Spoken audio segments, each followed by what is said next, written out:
वापस जाने का तो सवाल ही नहीं उठता।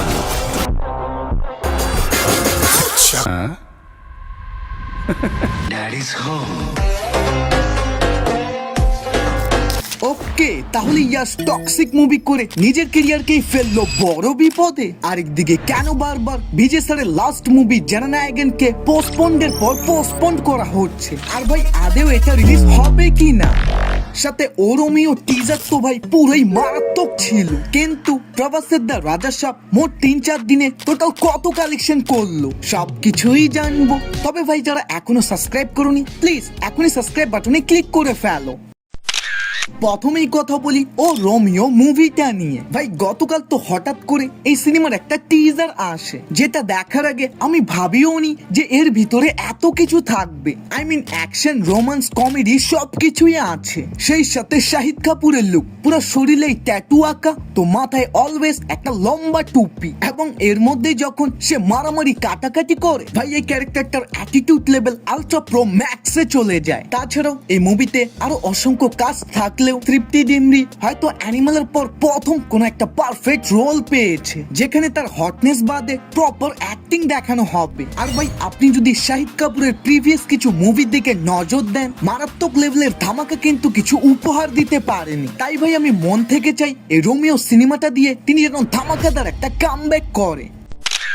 এখন কথা বলি জননায়ক মুভিটা নিয়ে। ভাই এই সিনেমাটা দেখার জন্য তো আপনি আমি সবাই অনেক অপেক্ষায় আছি, কারণ আমাদের জন্য এটা শুধুমাত্র একটা সিনেমা না, ইমোশন। কিন্তু যেখানে 9 জানুয়ারিতে এই সিনেমাটা রিলিজ হওয়ার কথা ছিল, দেন তারপর পোস্টপন্ড হয়ে এটা পিছিয়ে যায় 14 তারিখে। যাক ভাই এটাও মানলাম, তবে তারপরে আবার নতুন খবর আসে এটা রিলিজ হবে 18 তারিখে। না না না না, এখানেই শেষ না, জাস্ট কয়েক মিনিট আগে আবার জানতে পারলাম এখন এটাকে মেকাররা 21 থেকে 23 তারিখের মধ্যে রিলিজ দেওয়ার প্ল্যানিং করতেছে।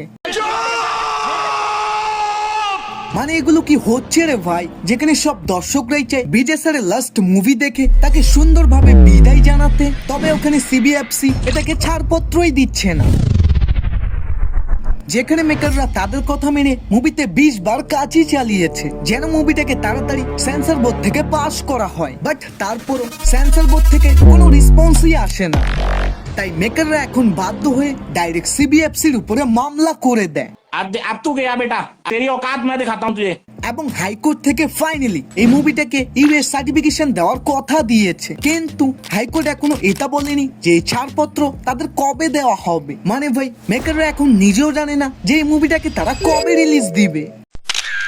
এখন কথা বলি টক্সিক মুভিটা নিয়ে। ভাই টক্সিকের টিজার আসার পর তো ফেসবুক, ইনস্টাগ্রাম, টুইটার সব সোশ্যাল মিডিয়ায় ব্লাস্ট হয়ে যায়, আর মাত্র 24 ঘন্টার মধ্যেই 200 মিলিয়নের উপরে ভিউ আনে। কারণ যেই লেভেলের কনসেপ্ট টক্সিকের টিজারে ছিল, তা ভাই আমার দেখা মতে এরকম কিছু ইন্ডিয়ান সিনেমায় কখনোই দেখানো হয়নি। আর ভাই এইসব যদি ভাঙ্গা দেখাতো তাহলে হয়তো অতটাও অবাক হতাম না। তবে একজন ফিমেল ডিরেক্টর এটা বানিয়েছে, ভাই জানি না মুভির ভিতরে আর কি কি দেখাতে চলেছে। বাট যেখানে একদিকে সিনেফাইলসরা এই মুভির টিজার দেখে প্রশংসা করতেছে, এট দ্য সেম টাইম এই মুভির বিপক্ষেও কিন্তু টুইটারে অনেক কিছু বলা হচ্ছে। For example, that sex scene is completely unnecessary. কেন আজকাল সিনেমাগুলো সিনেমার চেয়ে সব পর্ন ভিডিওতে পরিণত হচ্ছে? Good question. এই কথাটাতে একটু হলেও যুক্তি আছে, তাই এটা হজম করা যায়। তবে এরপর এক বান্দা যা লিখেছে, sex scenes copied from Ullu, dialogues copied from Ravi Kumar, output copy